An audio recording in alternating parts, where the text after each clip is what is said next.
So, I finally watched Guillermo del Toro's Pinocchio. Finally I watched it because I didn't go and watch it at the cinema. Sorry Guillermo, but Daddy James Cameron needs my dollary dues much more than you do. $900 dues? Tobias! So my opinion on the movie is anti-fascist Pinocchio is the best version of Pinocchio. The second Pinocchio movie that we got this year, and it is easily the superior one. Hello, Pops.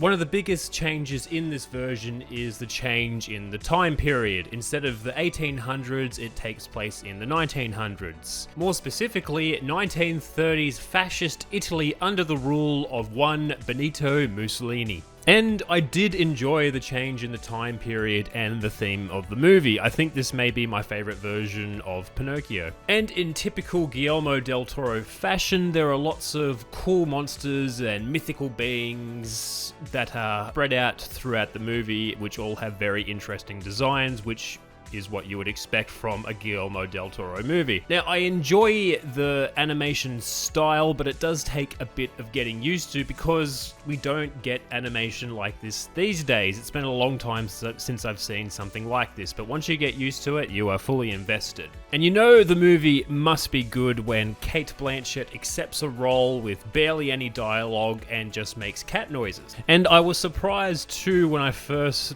put the movie on to see that it was rated M. It's pretty much the same story of Pinocchio, but it's not really for kids, and it has quite a few, not gruesome, but violent scenes, scary scenes, and some very, very sad scenes as well. Voice cast is excellent as well, and it has an excellent attention to detail. You can tell that a lot of love and care went into the movie, unlike the most recent Disney remake.